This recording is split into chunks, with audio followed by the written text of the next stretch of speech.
I obviously opened an email of one of your videos, and that opened the floodgates. From then on, you were popping up out the toaster, out the kettle in the morning. Wherever I looked, there was James Blackwell, and I got sucked in, and I started looking at it all, and it was the easiest money I ever spent. So I was like, well, do you know what? I could semi-retire and make a few beds, play a bit of golf, or do we go nuts and absolutely build something massive? And some fire lit up and decided, no, this is it. I've got plenty of time left now. I'm going to grow something really, really big. I think I said early on, we always turned over like two to 300K was a kind of rough idea. In the first year after Accelerator, we bumped up to sort of 360. The next year, now we look like we'll be around about 400, and we hope to do 500 in the next year. To be honest, I'm less hung up on the numbers at the moment than I used to be. Hello, everyone, and welcome to today's special case study interview.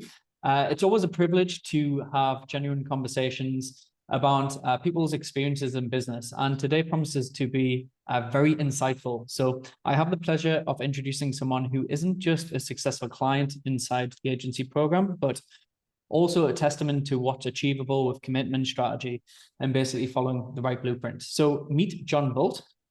He is the founder and CEO of PCC Jobs, and he comes from the UK. And John has spent, I think, over 20 years making his mark in the recruitment world before stumbling upon myself and the Agency Blueprint program. And he was doing everything manually, which I'm sure we'll dive in on. So clocking endless hours, wrestling on how to think bigger, and obviously scale his business in the right way. So fast forward to today, John's story has had an incredible change. It's been amazing to see over the last year or so. So he's at the helm of like his agency now, which is at the all-time high in 2023. He had his biggest turnover, a record months, most job vacancies he's ever filled in a month. And not to mention, he's put together an incredible virtual remote team, which we'll dive into today. So it's not just about the numbers. Obviously, it's about the journey, challenges, the highs and lows. So today we'll delve deep into John's story to uncover real life application strategies that he learned inside the Agency Blueprint and the impact that's had, and basically some of the lessons that he's learned along the way. So without further ado, let's dive in. So John, it's great to have you here. To kick things off, obviously, tell me a little bit more about yourself, where you're based, what your agency does, and really your journey before joining our program. Yeah, so I mean, as you said, we started recruiting something like 23 years ago. My background was the pharmaceutical industry. I spent about sort of 10 years, just over 10 years in that, and decided that I wanted to set up a recruitment agency. Always wanted to be an entrepreneur. I'm a father of 4 children. My eldest is 27, my youngest is 16. And I guess the first few years of recruiting, I kind of went into it from industry thinking that, you know, everybody does a bad job and we can do it better. And we got sucked into doing what everybody else does, really. And you end up in the numbers game that is most recruitment companies. And yeah, I think we were good at it. I mean, I've always done it with Steve for a long time, and we were good at what we did. But as you've often said, it was very manual. We were working in the business, not on the business. And I think we were good at it, but we were churning out pretty much the same year in, year out in terms of turnover, somewhere between 200,000 and 300,000 between the two of us.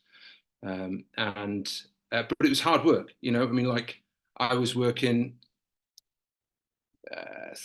51 weeks a year, really. You know, if I'd go on holiday, I'd have a laptop and a phone with me. I actually tried one year to go on holiday without my phone, and I left it with the PA that I had at the time and gave her my wife's mobile number. And I ended up calling her twice a day to see what was going on. So that was really the story for sort of 18, 19 years of running a business. It served us well, you know, brought my kids up on it, but never really exploded into a business, a proper business. It was just a good income and a lifestyle business. I never missed a sports day or a parents' evening, but, you know, never really fulfilled that ambition to grow something big. And I think possibly the damage of that for me was I'm 55 now. If you're ever going to get set in your ways, you get set in your ways really big over 20 years. So it's quite difficult to change. And for me, that's the testament of the program, is that you can take an old dog like me and really teach some new tricks.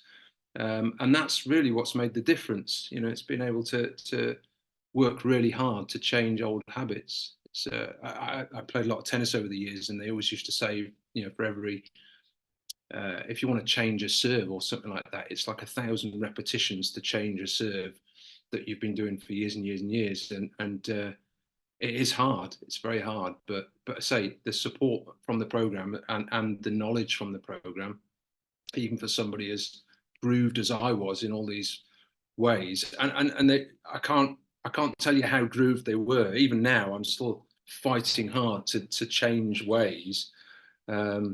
And that's why the regular contact with the program is so important. It's so easy to. I could give you a story about my first job out of university. I sold insurance.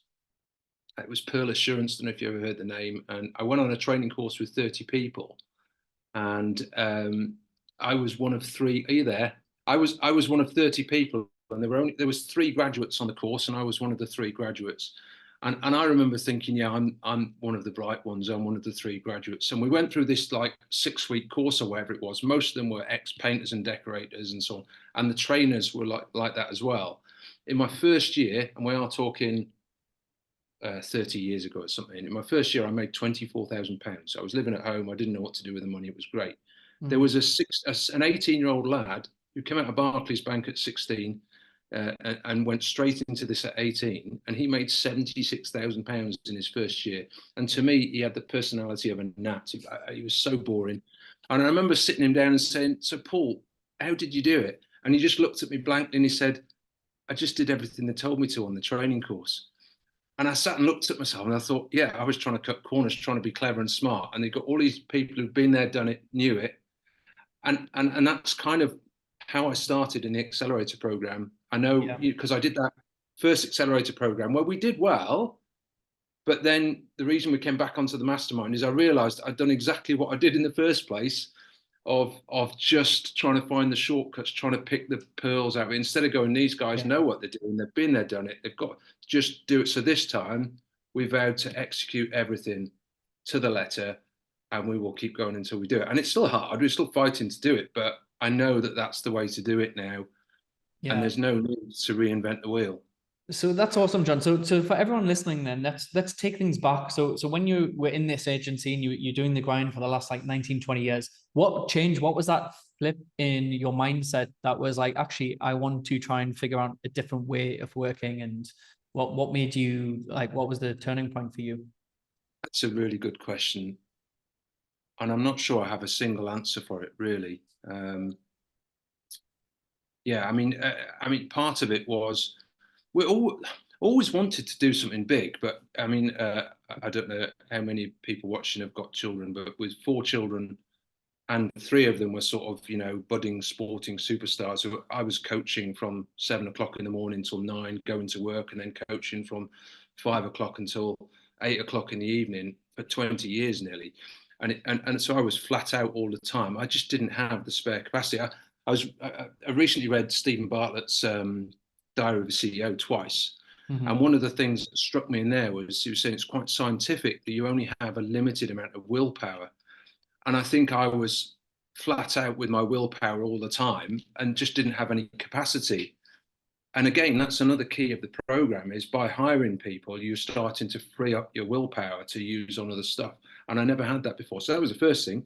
The second thing, if I'm honest, I obviously opened an email of one of your videos, and that opened the floodgates. From then on, you were popping up out the toaster, out the kettle in the morning. Wherever I looked, there was James Blackwell, and I got sucked in, and I started looking at it all, and it was the easiest money I ever spent. And if you knew me better, you'd realize what that means, because I'm normally very, very sort of guarded. I've been burned. You can imagine 22 years, I've been burned by a lot of people saying, oh, we can do this for you, do that for you, marketing agencies. It was the easiest money I ever spent, because I said to Steve, have a look at this, what do you think? And he said, yeah, all in straight away. And it was dead straightforward. Both times we decided to invest in the program, we had no doubts at all, which for me, I'm quite a cautious character, but it was very straightforward to choose to do. But was there one single turning point? I think it was a mixture of timing of my children growing up and just really. Here's another thing. I mean, 2 or 3 years ago, maybe more, I was almost at a point. My wife runs some B&Bs at home. We've got a little business like that. It was almost like, well, do you know what? I could semi-retire and make a few beds, play a bit of golf, or do we go nuts and absolutely build something massive? And some fire lit up and decided, no, this is it. I've got plenty of time left now. I'm going to grow something really, really big. And the more I go now, the more there's another Stephen Bartlett. There is no plan B. There's only a plan A. Yeah, I think it's interesting that obviously at some point it turned for you, maybe the kids growing up, and obviously you wanted to make a change, which is great, John. And obviously we'll dive into how the agency's been doing. But I think for most listeners, like what they want to know is probably what were your biggest challenges or pain points that you were facing at that time? Like if we look back over the last 12 months or so.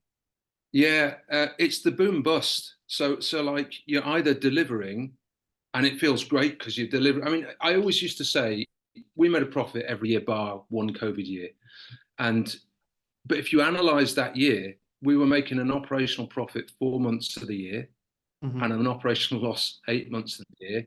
But the profit in the 4 months was so big, we'd make a profit over the year. But that means you feel rubbish 8 months of the year. And it means you're in that constant cycle of filling roles for a few months and feeling great. And then like, oh, crikey, we better go and win some more business. And then it's hard. And you just never get this kind of feeling that you're going somewhere. You're just, it was okay. I got used to the boom and bust, but it just never felt consistent. I couldn't plan, for example, to have a certain amount of money to do a certain thing particularly well, because you always like, you never know when the next boom bit's coming. So the lack of consistency is a constant stressor. And I mean, people over the years have said to me, "Oh, I'm going to go into business as a marketing consultant or something." I'm like, "Well, you do, that's great, but most businesses that do that, it's not about how good you are at marketing. It's about how good you are at selling your service of marketing that will determine whether you're any good." And I think that's sort of true with what we do. We were really super good at the recruitment. I always thought we were good at it, but whether we were going to be really successful was more dependent on how good we were at selling what we were doing than doing it. And that's the bit that we always needed help with. That's the bit that I got burned by marketing agencies with. And that's the bit that your systems offered, was the consistent means of winning new business. And then, as I'm sure you'll come to, the revelation of hiring people, as which is bizarre because I spent my industry career as a manager, but as an entrepreneur, never really got my head around how good it is to have people. I'm learning now that you pay these people and you will always get many times what it costs you back. You just have to have the courage to launch and do it in the first place, which is the tough bit. Yeah, I mean, let's dig into that, because I think like after speaking to thousands of agency owners, one of the key things that I feel it holds most people back is it's not investing in themselves.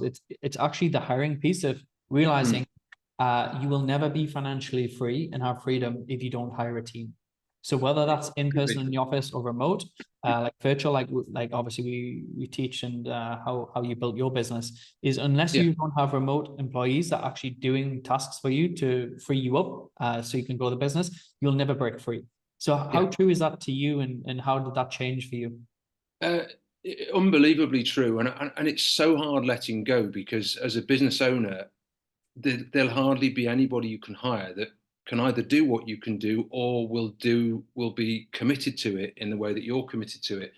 And there has to be an acceptance, a little bit of that. And ironically, the people we've hired this time round, and they're through the program, they're all fantastic. We kind of set out with the idea that, well, if we hire three, one will be great and one will be average and one will be rubbish. But so far, whether it be luck or whatever, they're all fantastic. And the mindset is more, if we concentrate on making them the best them they can be, then the speed at which they accelerate is fantastic. Whereas I think where I was before was I was so busy thinking, no, I need to prop the business up and keep everything going while they learn. Whereas it's better to step back, throw them in the deep end and support them to do it, and let them really have to come up to speed quickly. And I can't believe how quickly these, I call them the youngsters, but I mean, I can't believe how quickly they're adapting and learning. And there's so much they know that we don't know because us old codgers are rubbish with all the tech. It's just, it's mind blowing. And I just hope we can keep it going. And it is all about filling in the gaps of what you were doing. So now we've got an ops integrator and a marketing sourcer. The next step is I need a full-blown consultant that will completely remove me. So I basically become the company salesman. Already, the amount of business development activities really ramping up. But when that day comes where I can step back and just become the salesperson, one, my lifestyle changes because I'm no longer tied to doing all of the routine stuff I've been doing for 22 years. But I think we'll grow 3 times as fast. I think it'll open the floodgates to just pick new markets, pick new locations, and we can just explode it really, really fast. Amazing. So let's boil this down and get into the nitty-gritty then. So for people that are listening, because you mentioned the ops integrators and the remote sources, these are common terms that we talk about in the program. For people on side, Sure. So what was your first hire? So obviously you came in, you built your client acquisition system. So you started getting more leads inbound, being able to convert them with your signature sales pitch deck. And then from the sourcing side, then you made your first hire, which was the remote sourcer from our academy, yeah? No. So the first one was a VA. So we hired a Philippines VA back in last May, Christiana. So, if you think of the first task was to build up these live leads, so people that had vacancies that you could do a Loom video to. And I was spending 2-3 hours on a Sunday evening trawling through LinkedIn, looking for vacancies, putting it all into a spreadsheet. And of course, every night then you're trying to find manually all these, and how this has moved on now with AI technology for finding the vacancies. But I was spending so much time, and again, that was sapping all my willpower, doing what was basically a manual task of finding people, putting them into a spreadsheet. So Christiana, her first job was to make sure that all I had to do was turn up for work in the morning to a spreadsheet and knock out the videos. And that was just as a simple one thing, a massive freeing up of willpower from such a simple change. So she came in kind of like as a sort of a PA for my business development activities. And I mean, that's all moved on so far now with the changes in technology and with an ops integrator. The whole thing's become so much more sophisticated. But that was my first hire, was the VA, really for sort of general help to support all the business development stuff. And I mean, she's done a bit of sourcing and so on. Her role has moved on a bit now. She's doing a lot more sort of sourcing for us. That's good. So she graduated to being a sourcer. And then what was your second hire from there? So the second hire was Anya. She was our first marketing sourcer. So these are the people that will knock out 40 videos a day to candidates to basically generate a candidate pool.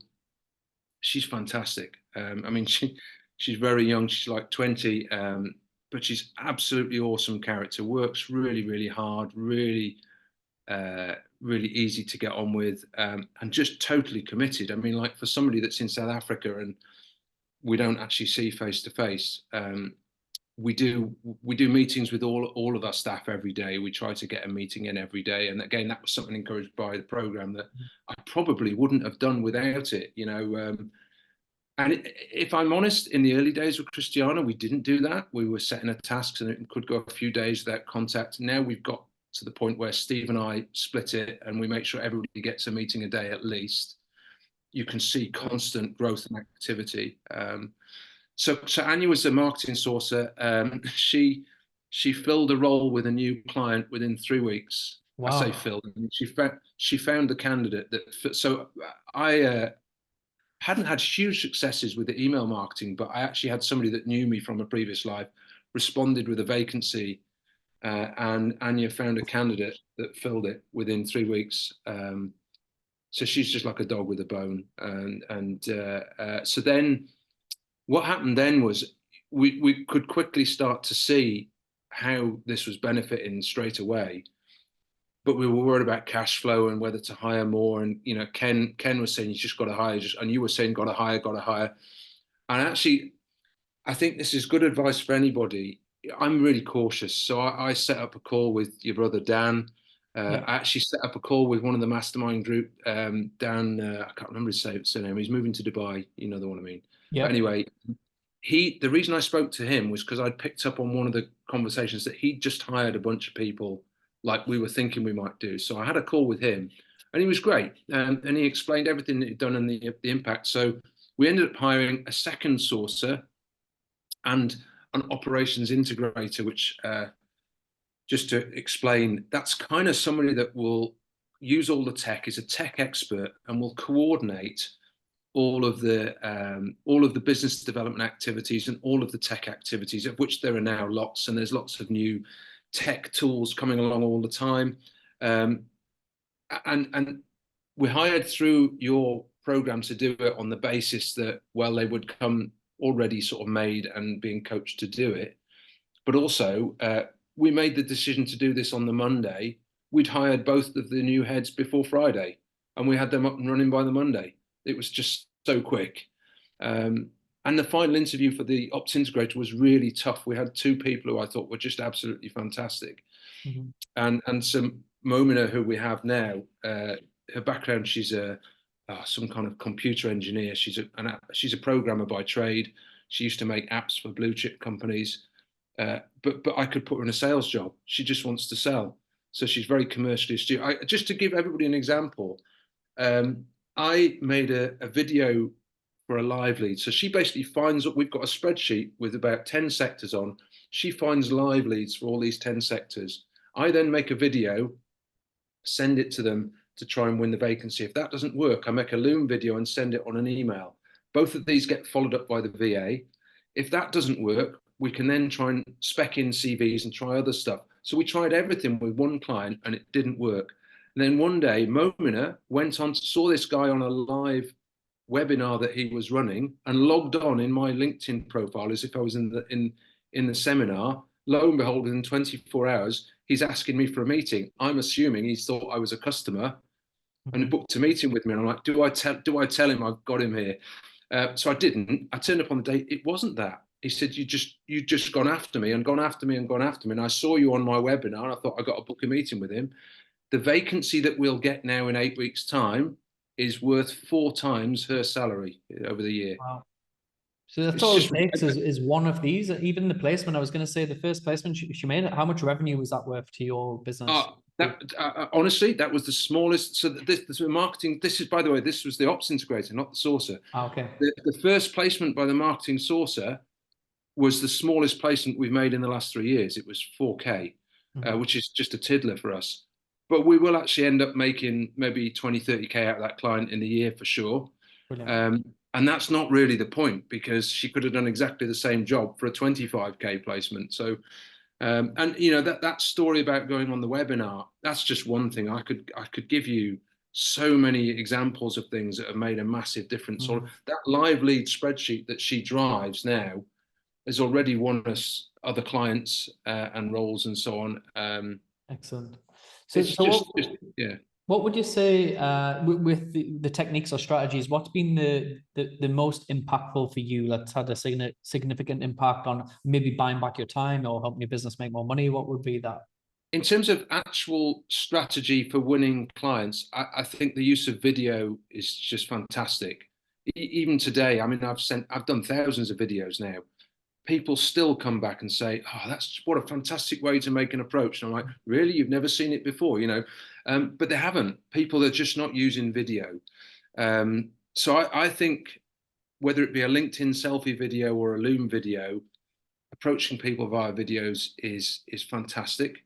The surprise to me is the operations integrator, Dan, who'd already got one, said it's made a massive difference. I also watched one of your videos with somebody else on the program who said literally within 3 weeks they were getting a massive difference. And it's simple things. I think I might have said to you before, when you set up your new email addresses for email campaigns, all the faffing around with DMARCs and trying to get the email addresses ready for deliverability can take hours and hours and hours if you're not technically enabled. Now I just say I want 6 new email addresses, and within 48 hours it's all done and I haven't touched it. And just stuff like that, it saps your energy in stuff that you know good at. it's like my wife asking me to do DIY. It'll take me 6 hours to do something a professional do in 10 minutes. What's the point, you know? Very true. So Yeah. I think if you ask me in 6 months' time, it'll be higher, higher, higher, higher. Because Yeah. I just think if I had the money to just set up with, we want a team of 10 by Christmas. That's the aim, roughly. And I think the big thing with that, John, is just to explain to the audience, like these hires aren't costing you much money. They're like $1,000 a month salaries. Like, and that's the beauty about being able to buy back your time for such a small amount of cost. So you've still got really big profit margins. It's unreal. So over the years of recruiting, at one point I did have a PA and a couple of consultants in an office, and my PA, the one that I had for years, was fantastic. She was really good. She was I paid her 24k salary sterling, which probably was expensive for what it was, but she was good. This was in the days where she would stock the database, she would take all the phone calls. I've now got a team of 4 really good people for probably the same that I used to pay for that PA. It's just ridiculous. I can't get my head around it still. So no, I mean, you almost don't want to shout about it because I can't imagine competitors in my sector are doing the same. They've all got like an office in Cheshire with 20 consultants in an expensive office with, like, you know, paying their consultants 20, 30k plus the bonuses. I mean, long may that continue. But no, it's on the idea of hiring. This office here, one of the reasons I took this office here last October was the thought that I might want to scale and hire people here. That won't happen now. I can't see us hiring inside the UK border. There's just so many benefits through going overseas. You don't have the tax issues. You don't have the employment law issues. It's just mind-blowingly different, really. And they're better. They're better. They work really smarter and harder for you as well. So that's awesome. So your business now is like, so what's your structure? So you've got a sourcer. How many sources do you have? So we've got 2 sources, ops integrator, BA, and then Steve and I at the front end. So traditionally in our business, Steve heads up all the sourcing side, and I kind of deal with the front end with the clients and the front end of the interviews. And as we go forward, you've kind of got Steve is building the sourcing team and all of that as a sort of back end to start to extract him from the front end, because he's always had these several massive LinkedIn accounts that he's worked. And then in time, we'll bring in consultants. And yeah, I suppose the ideal structure will be a couple of consultants, maybe 4 marketing sources, ops integrator. And then, I mean, the idea is if you think of that as a model, of a team of 10 as a model, I kind of think we should be able to plant into any English speaking region. So we're already starting to make inroads in the States, but I think to make real inroads, we will need a boot on the ground there eventually. But if we've got this structure that's set and works and ticks like a machine, we can just plant the same in America, Canada, Australia.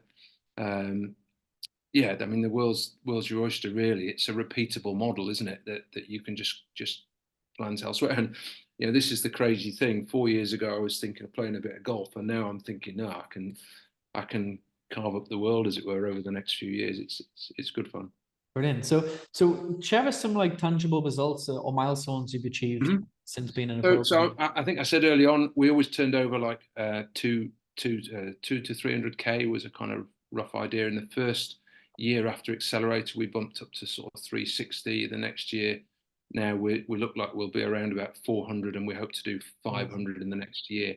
To be honest, I'm less hung up on the numbers at the moment than I used to be. I mean, when we join the program, I'll be honest, you know, you see examples of people making 100k months in the first few months.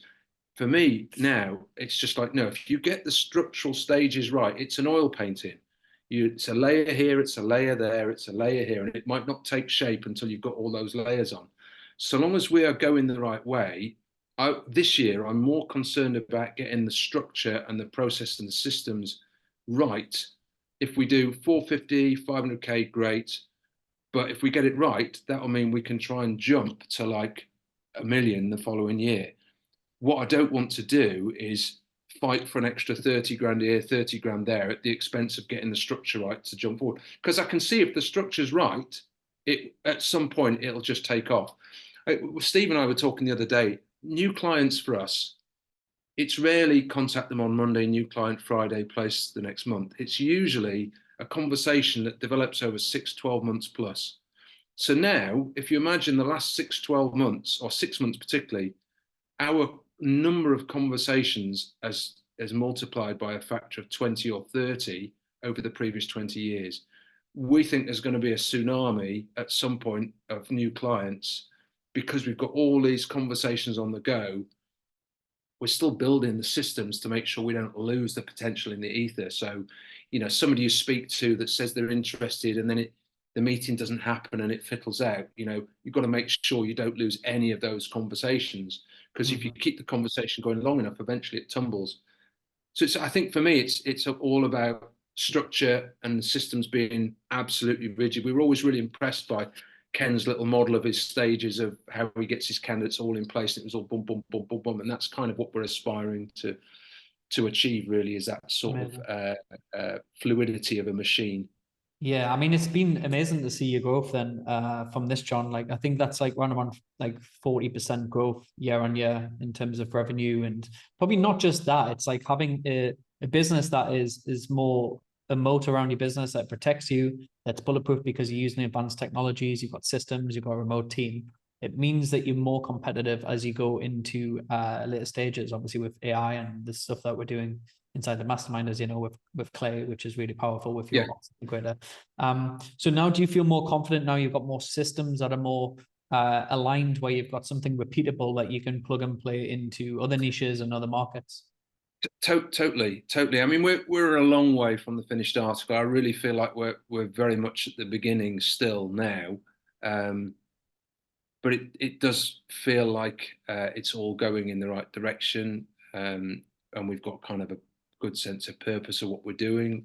We know what we need to do to improve all the time, and we haven't talked about it yet, but mindset is just a massive area for me, where you've got to keep working on the mindset.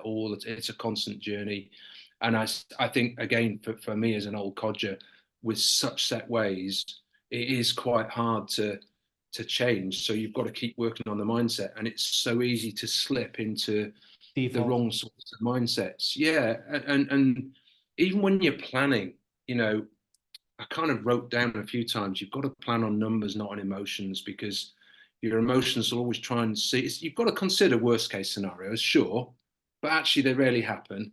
So things like hiring, when I was speaking to Dan, who'd hired a few people before me, he said, John, what's the worst thing that can happen? You can hire 2 people. It'll cost you 12 grand over 3 months. You can pull the plug, but you're not going to. But, you can pull the plug, and what have you lost? You're not out of business.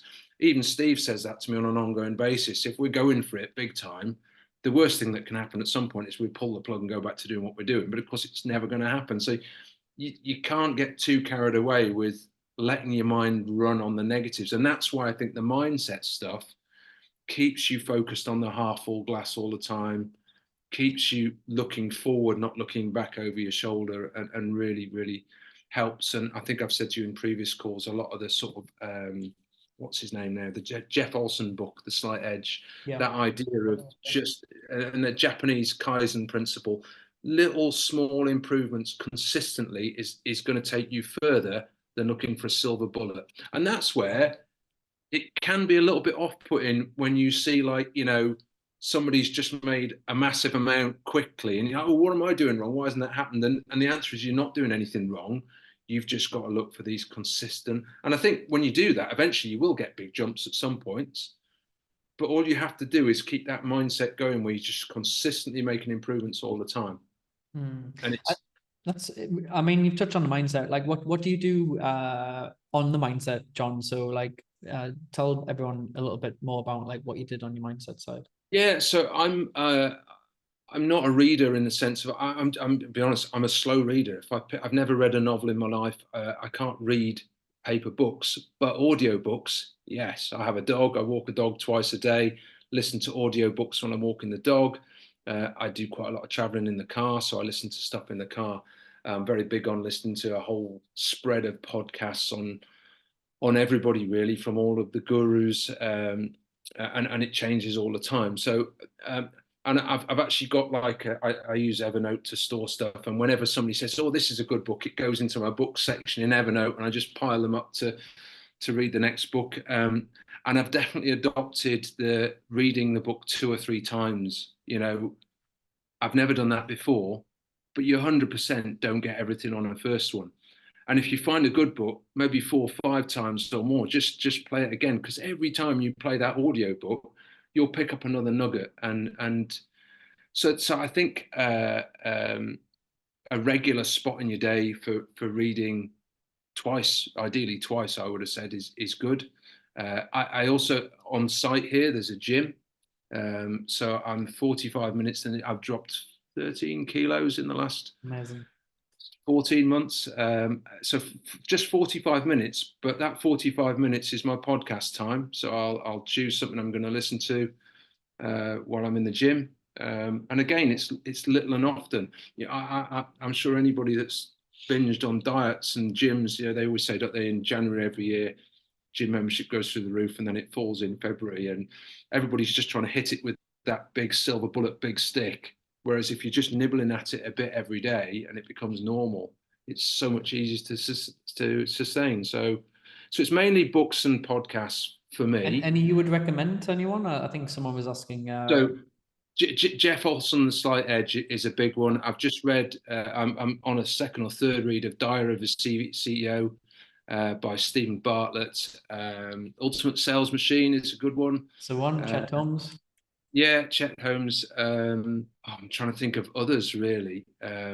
I've got a list of them somewhere, but I would definitely go on to. I don't know if people are in the Facebook group or but if you're in a group like this, everybody will be reading different books all the time, and different books will be impacted in different ways for different people. But you will get some that shout at you on a regular basis of read this, and say for me, the ones I've mentioned particularly, I keep going back to over and over again. That's awesome. And how important would you say with the mindset comes the accountability? So being in a group of other like-minded individuals that are walking the same path as you or a little bit ahead of you, side by side with you, how much has that really made an impact for you? Massively. I mean, it's both uncomfortable and exciting all at the same time.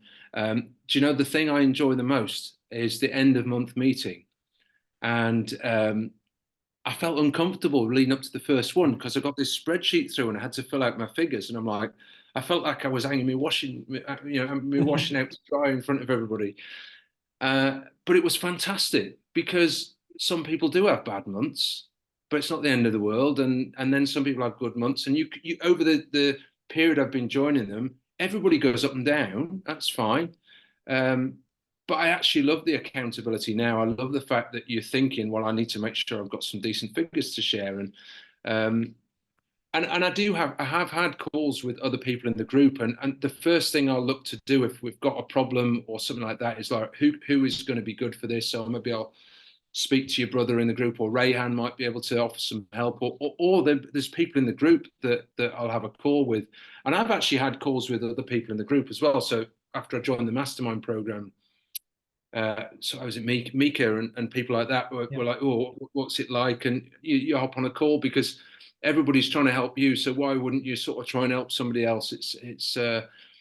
I do subscribe to that, the Bob Proctor thing of, the more you give, it'll come back to you. So give as much as you can. It's very true. So true. I mean, it's great to see the transition you've made, John. Because obviously I've known you for a while now, and even just your mindset around like the inner belief and the abundance mentality is been really impactful. So yeah, awesome. So what would you say would be your aha moments or realizations during the journey in the program of like a light bulb switch or something that was like, wow, like I wish I knew this sooner? Well, we had a really early light bulb one that I'll share was in the accelerator program. We started using Dripify, and so for anybody that's not using it, it's a LinkedIn automation tool. So we were using LinkedIn from the very early days, and traditionally we would spend couple of hours a day mindlessly sitting there sending out manual invitations to connect to people in the market. And it wasn't just to connect, it was hi, it's John, I'm a recruiter, it'd be really good to connect, just a little personal touch. A couple of hours a day. I ended up paying my kids £5 an hour while they were students to do it for me. Along comes James with Dripify, all of a sudden, this automated tool where you basically go tap, tap, tap, tap, there's a list of 500 people, slap it into to Dripify, and it will do what I used to do manually for 2 hours a day while I'm sleeping. So the best example of this was we work in pharmaceuticals, and we had a HR director whose husband was, I shouldn't say the name, should I really, but husband was CEO of a fashion company, and he needed a finance director. And she said, can you help? I said, yeah, of course we can help. He gave us the vacancy for this finance director at 5 o'clock on a Friday. I set a Dripify running, and Steve set a Dripify running over the weekend. And it was a sequence that said, hi, we deal with finance directors, it'd be good to connect. And 2 hours after they connected, we've actually got a finance director role in London. This is it. Are you interested? And on Monday morning, we had 6 candidates, final interviewed by the end of that week. It was a £27,000 placement. And we lost it because they withdrew. They didn't accept the offer. We refilled it 2 months later. But that was just ridiculous. It was a bit of software that was costing us $60 a month. It took 5 minutes on a Friday evening to set it up, and it basically filled a £27,000 role for us while I was doing, I don't know, whatever I was doing, chopping wood over the weekend. And I just thought, wow, this is a game changer. So just Steve and I, between us alone, have, I think, 5 Dripifies running on different LinkedIn accounts now.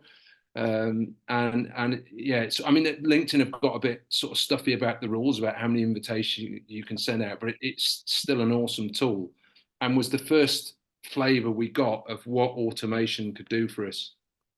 Yeah, it's a great share. And I think obviously the key thing here is it's not just about the tool, it's the strategies behind it and making sure you've got the support and the training around like how to use these tools properly, because I think there's a lot of horror stories of people going in, automation, then the LinkedIn account gets shut down. So you need to make sure you're in parameters and you're following the right steps. So for anyone that's doing that, make sure you've got someone to guide you through that.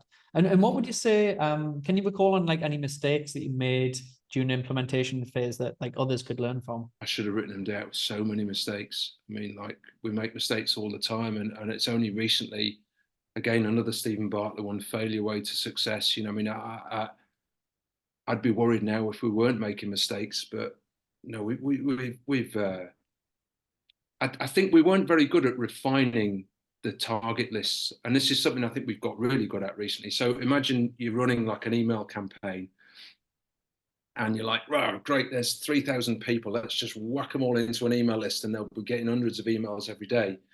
But the problem with that is they're all different. You can't give a specific message to 3,000 people and it hit home. You know, you need to have somebody that, I don't know, what would be an example? Somebody that specifically wants marketeers skilled in selling mousetraps. And so you want to do an email campaign that says we're experts in finding people that find people that make mousetraps. And if you do that, the person that wants that will respond. If you just send someone out saying, yeah, we recruit, can we help you? It's just not going to work. So now that's why we've got all these niches. So if you imagine we've got like an animal healthcare niche, and it's a small list of like 80 companies. And when they get an email, it says, hi, we're experts in animal healthcare recruitment. We've been doing it for 22 years, whatever it's. So all specific to animal health. We've recently mapped out the whole market for what you're recruiting for and so on. Then they go into a Dripify to connect to all those people. And when I make my video is, hi, we're experts in animal healthcare recruitment.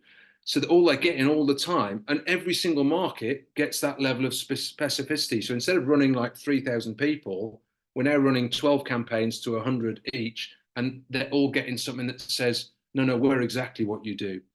And that was a big mistake for me. The reason you do it is you're looking for the easy silver bullet. You're looking to just run 3,000 mails in the background and expect it to produce a result. And that isn't how it's going to work. This is the funny thing. I ended up coming back to, oh, this is what James means by a niche within a niche. We scratched our head for ages. How do we make a niche within a niche? And it's exactly what you need to do. You need to become a niche expert in a particular niche so that the people in that niche think that you are the round peg for their round hole. And yeah, that was definitely a mistake, was not paring it down to specificities where we could say we were particularly good in their area. you're muted, James, or am I muted? Yeah, I am. I was going to say it's great advice, so thank you for sharing that. There's a few questions, and then we'll just whilst we're going through. So someone was saying, what does the candidate marketing sourcer do on a daily basis? Yeah, so I think the target is that they do 40 videos a day, but the problem is in the early stages, we give them a clean new LinkedIn account to build, so they don't have the contacts to do that. So, I mean, I'll share a little interesting strategy that we're using at the moment, that when they're building it, obviously they don't at any point in time. So imagine Anya started on that animal healthcare market. It took her quite a while to get to 500 LinkedIn contacts. So what we do now is imagine she generates, by contacting to people, you end up with 10 or 12 people that are actively looking for a job in animal healthcare. I can then create an email that I call a candidate review. I used to do this by paper 20 years ago. And the candidate review will be a generic summary of the candidates that she's got. And then I can plug it into my niche key contacts, all the HR contacts in animal healthcare, saying, if you're looking for anybody that fits these profiles or anything else at the moment, give us a shout. And if they happen to see an animal healthcare profile salesperson in Surrey and they're looking for one, you're going to get an email back. And that's a means of generating a vacancy in an area where Anya's generating candidates. So it's an immediate win for her if we pull up a vacancy. So they're partly building their LinkedIn profiles. They're partly so we've actually got them active on. Steve and I have got multiple LinkedIn accounts that are massive. We let them loose on those. So mine's got a sales navigator license. Steve's got a LinkedIn recruiter that they can use, and that builds up their experience as well while they're building their own LinkedIn network. So it's a mixture of building their network, making videos. They're also very, very good and hot on social media posting. It's brilliant. I mean, I in the same way I say you used to pop out the toaster and the kettle in the morning, you were everywhere. I'm starting to find the same with us. I'm like, oh, look at that, we're everywhere. It's great. So they do LinkedIn posts. I'll try and make a video for them to post once a week. And they build the sort of the social media presence, particularly across LinkedIn, on a daily basis. Amazing. Thanks for sharing that. And someone was asking to clarify what the ops integrator person does. Now, I can just briefly share a document with the people that are actually on the call live of what Operations Academy is. But do you want to talk through that, John? So you went through our academy and hired an ops integrator. We placed them for you. And basically, they're doing the full lead generation tech stack for you, okay? So obviously they are sourced by us, trained by us. You actually hire them direct, so you're going to pay them around about $1,000. Is it $1,000 a month, your ops integrator? I think we pay $800 a month. $800, so even cheaper. So they can do everything. So from like building market maps, setting up the Dripify automations, email automations. They get all of our Ronald James operations playbook, so they just plug and play them into your business. They get trained by our full head of operations and get access to us in Slack. And basically, like, just so ideas that you can do is the full lead generation tech stack, LinkedIn domain setup, lead generation campaigns, templates for LinkedIn messages, market maps, CRM setup, email inbox, Zapier automations. Clay is a big thing now. So one big thing that we do now is with Clay AI as well. So for those of you that are interested in that, feel free, you can book a call with one of our team. We'll put a link in the chat or the description of this if you're watching the recording back. But I would say the biggest thing is you're buying back time. Now, John, what would you say about that? Because I say it can buy you back easily. It's just unreal. Just to give you some examples, so we're running now probably about 10 concurrent email campaigns to different niches. And if you go back before Momina started, I had those running in Apollo. Simple things like going in every day to unsubscribe people who want to be unsubscribed, making sure you're not missing somebody that's responded. It was a huge time consumer and actually quite soul destroying as well. And the other one that as well is you get so many people, you get a lot of out of offices every day. And because that the system recognizes that as a response, if you don't do anything, it takes them out of the cycle. So they actually haven't had the email and they're out of the system. So now I don't have to do anything anymore. She goes into instantly every day. She monitors to see if we've got any responses. Anybody that needs unsubscribing, she unsubscribes. But any out of offices, she will put them back into the system so it doesn't exclude them from the, because obviously you want to keep going until they either say yes or say no. And then you can start to do things like, well, okay, let's look at people who've opened emails but haven't responded and put them into a new mail campaign, because they're obviously slightly more open to reading an email, and put them into some kind of nurture campaign. And because you can step outside, because you're not doing it, you can think about what's the best way to use this, rather than I've got to unsubscribe 20 people so that we don't, get struck off an email address or something like that. So she monitors all of the email campaigns. She'll create all of the tech behind it, the email addresses, and make sure they're all clean to get high levels of deliverability. And she runs this series of spreadsheets for all our niches. There's so many cool things that she can do. We use a thing called Pippi Leads. So imagine you want to find 500 HR directors in oncology or something around the world. You do a search on LinkedIn, you refine it, you find your 500 people. You can then take that search and put it into Pippi Leads, and it will turn it into a spreadsheet with all of the email addresses, phone numbers, and all the contact details, but it won't find them all. So you might have 500, you might have 264. What she's been able to do is she can program, set a program running, a bit of code running, that will basically use something like Hunter to look up the email address and pull it into the spreadsheet to fill in all the gaps, stuff like that. And I mean, another thing, I hate invoicing, I hate money, I hate banks. And so I have a spreadsheet that I would do all the invoicing on, and she's basically written an app and a bit of code to turn my Google sheet into I just put in the invoice when it's placed, and it goes out automatically, and I don't have to worry about it. It's just that it's mind blowing. These small things make massive differences. The amount of space that's clear in my head because I'm no longer worrying about invoicing is untrue, and I can devote that now to the strategic elements of how do we make the most out of that campaign. Well, we've got a semi-response from 3 people in that niche. How do we blow that open and make it work? I mean, just things and ways of thinking that you wouldn't previously have had the spare capacity in your head to address. Would you say, like, how many hours a week has that saved you, like, from the thinking and doing stuff? I mean, I've always worked 50, 60 hours a week, and I'm still working many hours a week, but the difference is it's a totally different emphasis, really. And I think, I think if we're successful by Christmas in building the team we'll build, I will finally be able to go on holiday and not take a phone and just say, ring my wife if you need me. But whereas I've never been able to do that. So I think that's it's not that I pine for that. I mean, I'm so programmed to do this. I'm built to get up and do this every day, all day. And I don't mind when I'm doing my LinkedIn selfies every day that I spend a couple of hours crashing out videos.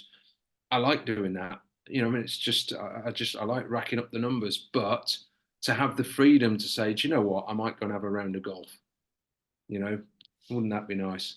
And not be worried about missing an unsubscribe, or, missing some opportunity of somebody responding to something and not being on it. So no, I mean, time wise, I've saved days a week.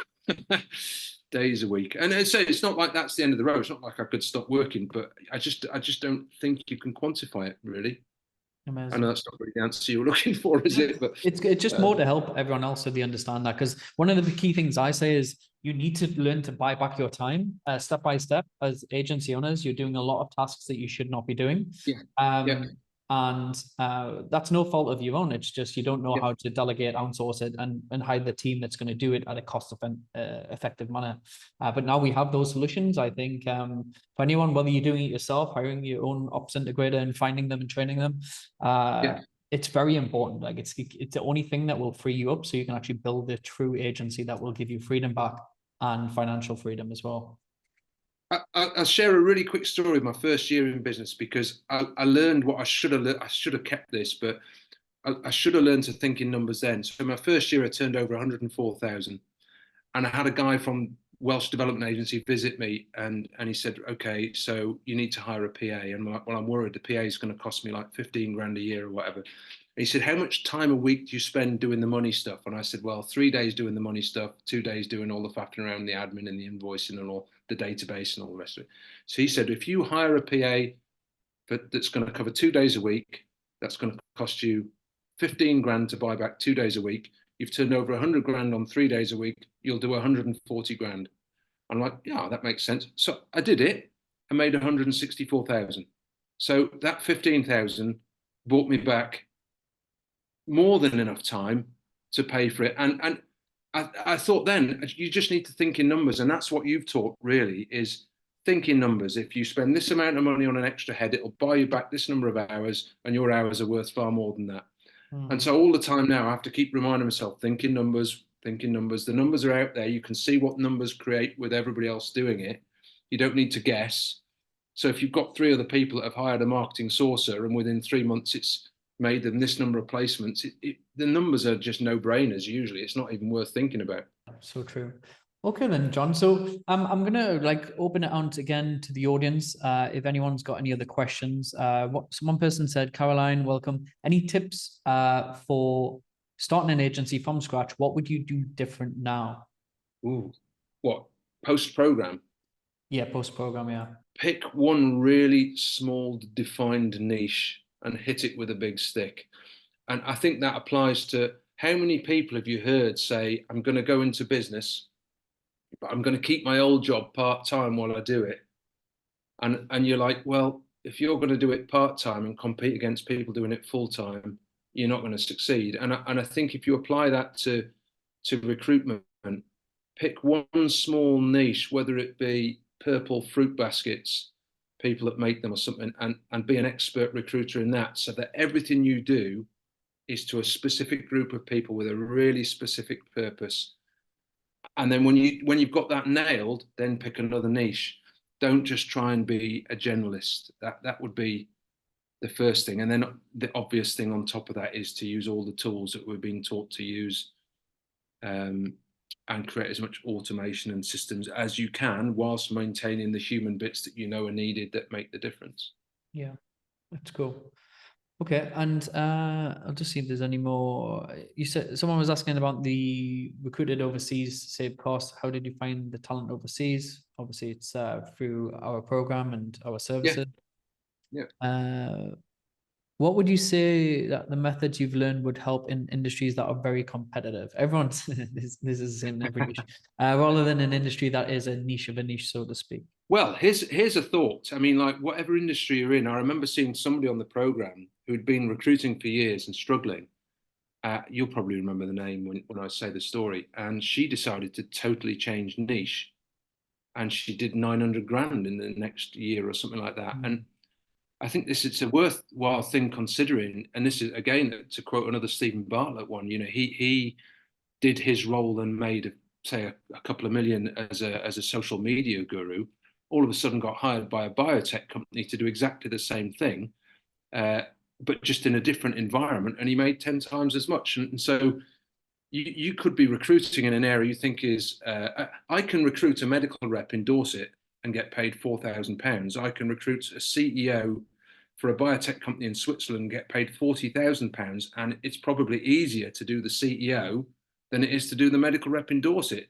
So once you've learned these systems about how to attack new markets and new niches, sure, do what you've always made money from, but pick things that do the same thing and make bigger profit and are less competitive. You can do that. That's one of the things you can. That's what we're doing. We've got a lot of bad clients at the moment that make us money, but we're trying to edge them out and move and use all these systems to bring on new clients that don't have internal recruitment departments, that do pay big fees, don't bat an eyelid at paying 20%, happy to pay out £200,000 salaries and so on, because they're out there and they're out there in abundance. So if you're in a market where it's all £2,000, £3,000, £4,000, £5,000 placements, just choose a different niche. Yeah, great advice. And Harry asks, how long did it take John to implement the agency blueprint framework into his existing process? Will it be a big change, or can we do it on the fly as we progress in the course? So we would both say that we implemented Dripify in the first week, and within 2 weeks, we reckon we'd got activities on the go that we're going to pay for the fee that we paid to come into the program. It was within days, really. So we had stuff that made a difference instantly. And for anybody that does the course, it is captivating, and you will find yourself staying up late at night watching videos and surfing the net looking at stuff. So impact is instant. But I can't remember when we started the Accelerator. We're maybe 18 months into the program, and I feel more now like I'm at the beginning than ever before. And I don't mean that in terms of results. I mean in terms of learning and growing. I just think it's not like I've got there at all. I would love to keep doing this and keep in with this group for as long as we possibly can, because you can't fail to grow. Always learning, yeah. I mean, it's really interesting you say that. Is there's certain things that you only know what you can see in front of you, and sometimes you can't see round the corner because you haven't walked that path. And then once you walk around the corner, you realize, well, there's another corner to go through. And once I've implemented this, then what's next? So everything's a journey, especially business, and obviously it's really important to keep learning. And I think that's really good advice, John, that it's not a silver bullet. There's strategies, there's processes that you need to do every step, and there's constant building. But the whole idea is to free your time up more and make more money, obviously, and build a bigger business that can rely without you one day is obviously the goal that we want to get to. And yeah, like, thank you for that advice. Mike was saying, would you recommend Agency Blueprint for a startup, or suggest you should already be set up on trading? If people do the program and they execute and they commit to executing, it will not fail. I would say that hand on heart, because I mean, I know what it's like setting up a business. I know how hard it is. I know how challenging it is. But you're surrounded by people that have walked the walk, talked the talk. You'll be in a program with people. Some of them will be at the exact same stage as you. Some of them a stage ahead. Some 2 stages ahead. I just think you've got to have the courage to do it, and it is hard to spend money that you feel like you don't have, and you've got to judge your own cash flow. But if you're able to execute and follow the program, it will not fail. It's true. It's too tested. I mean, how many people have been through the program now? It's hundreds, isn't it? Almost 1,000 now since we started. Thousands, 5 years. And you know, there'll be varying degrees of success. But I wouldn't mind betting if you could plot the execution versus the success, there'd be a strong relationship. And hand in the air, we didn't execute properly when we did the first 12 weeks, but we still made more than enough money for it to have been well worth doing. And then it was just a question of, we just decided we needed to go back and do it properly. So no, I definitely, you know, it's a long journey on your own. It's a long journey on your own. You'll fight very, very hard to make small steps forward. Yeah, it's a good point. I think because obviously you've been in the agency world 20 years. So if you look back over the maybe 18 months, that everything you've learned and implemented in 18 months compared to like 20 years. It dwarfs it. There's no comparison. And, you know, when I was going into recruitment, I had 3 months notice in a pharmaceutical company, and I knew what I was doing. So I basically signed up and said, I'll help you run all the recruitment. So I got used to what magazine advertising costs, and I learned as much as I could. But then it was out into agency life, having never done it before, and a very steep learning curve. But you're so busy fighting all the time just to chase an invoice, to make sure somebody's prepped for an interview. It's very difficult I can't explain it. It's just, you just need fresh air in your brain to move forward. And not only have I now got fresh air in the brain, but you've got people that can help you fill it with all the processes and the means of doing it. And that's the difference. There is no comparison. There is no comparison between what was before and what we do now. And I say, I don't want it to sound like we're at the end of the road, but it's a very different scenario now to sort of 18 months ago. It's interesting. One thing that stuck with me when you mentioned this was, it's a lonely road. I remember when I started my agency almost 10 years ago now, 2015, and I'd left like working in an agency with lots of friends. And when you actually start up your agency, you're going through like a fancy website, putting together this business plan, putting these spreadsheet numbers of all made up revenue of all the clients you're going to get and the money. But then it comes to day one where you're like, crack open the laptop and you're like, right, well, I need to get a client now. And it's like, where do you start? And you are truly alone. And I was like, I remember that first day I was in Cafe Nero and in Newcastle, and I had anxiety because I was like, put all these precious numbers of like the business plan, and then I had to go and do it. And I was like, well, everything that I've learned in the previous agency was cold calling, job boards, getting out on LinkedIn, and it was like starting from a start with no support, no other people that are going through the journey with me, no mentor, no guide of right way. This is what you do, step 1, 2, 3, and actually put it in a process. There was nothing then, and it's interesting when you say that because it is a lonely road as an entrepreneur, and you need to surround yourself with other like-minded individuals. You do. Community or something else. I nearly went bust twice, and it's because when you're doing it on your own, there's just nothing to fall back on. And I can remember now we'd committed to buying a house. A couple of placements fell through, and I ended up in a situation where I had one big fee due to come in, and if it came in, I was fine. If it didn't, we were screwed. And fortunately, it landed and so on. I'm sure any entrepreneur will tell you they've nearly been bust a few times and can give you horror stories. But the thing is if you're an entrepreneur and you're in that situation, you feel yourself sinking, you'll just kick harder and kick harder, and you'll make it work. And I think that's the thing about taking any plunge, like doing the program or hiring people, is you have to remind yourself that if you've gone into it in the first place, you're probably that sort of character that will kick harder if your head goes under a little bit. And that's the thing, is if you take the plunge and you invest in something, you're more likely to kick harder and pedal and fight for something. And that's the problem, is I've had years and years of being a master at having a plan B. So always knowing I've created this comfort plan B that if it doesn't work. Whereas now I'm like, no, there's no plan B. There's a plan A, and we're just going to do it. And if I die fighting, then we die fighting. And it's just a better way to be. And it's hard taking the plunge. It's hard. And I think nobody can make a decision to become an entrepreneur off the back of somebody else's say so. You really have to decide yourself. But definitely surrounded by other people doing the same is so much more powerful. So true. Well, listen, I don't want to take up too much more of your time, John, but this has been a fantastic catch up and interview. And I hope everyone listening has found this valuable, people that are watching live and on YouTube as well, because it's so authentic the way you come across, John, and it's been amazing to see your journey over the last 18 months to 2 years. I mean, what would you say the plans are for the future? So walk me through what's the next 3-year goal for John business.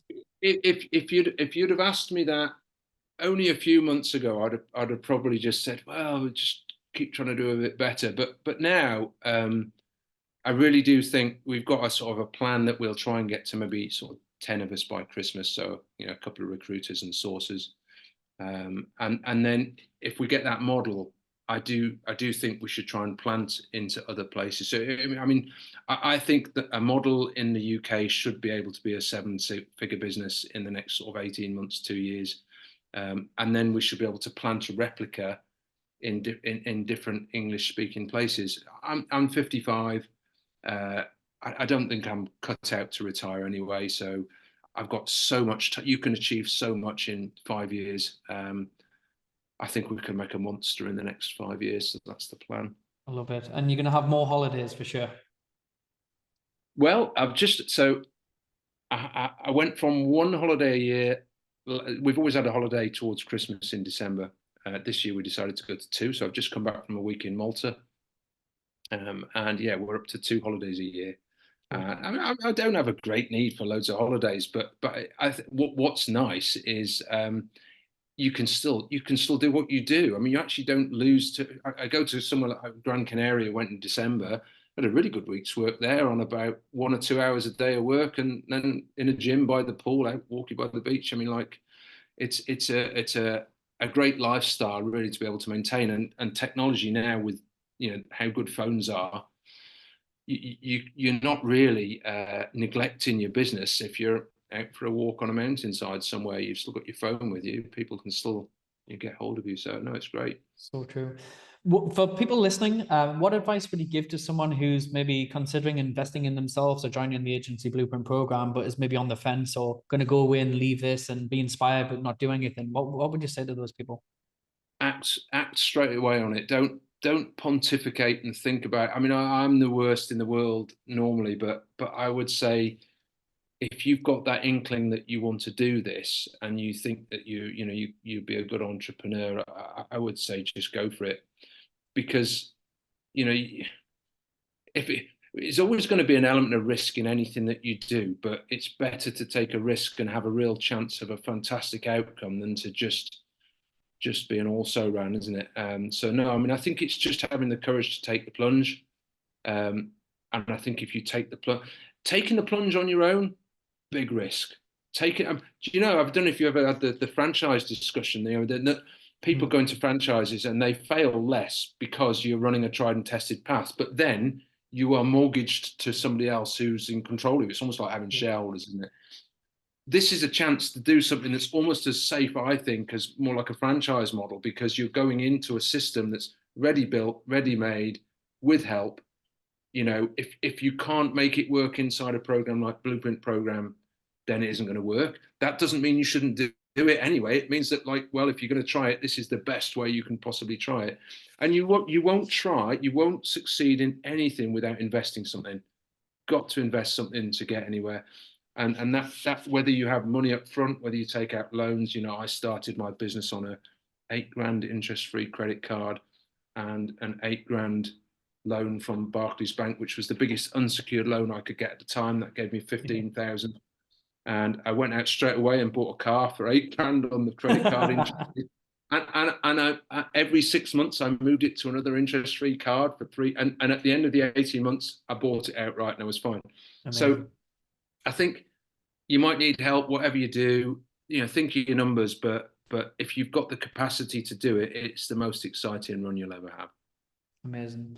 John, thank you so much for your time. And hopefully everyone listening and watching this back found this incredibly valuable and inspiring in terms of your energy, very infectious, and your true authenticity of how you've scaled your agency. And very proud to see you grow inside the program, and really proud to have you as a student inside Elite Mastermind.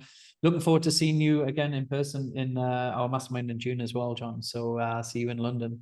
For those of you watching, thank you. Give it a like if you liked it on YouTube and you're watching it back, just so you can help us with the algorithm. For those of you that might reach out to John, please don't inundate him on LinkedIn, wanting calls, etc. Feel free to connect with him. But obviously the whole idea we do this is to give you all of the questions that you would ask. Be precious of John's time, because obviously we've worked hard trying to free him up. Last thing we want is everyone just inundating him on LinkedIn and contacting him. So yeah, there'll be a replay that'll be posted, obviously people watching it back anywhere. So until next time, I'll catch you soon. And again, thank you very much, John. Welcome. Nice to see you, everybody. Bye. Take care, everyone. Bye-bye.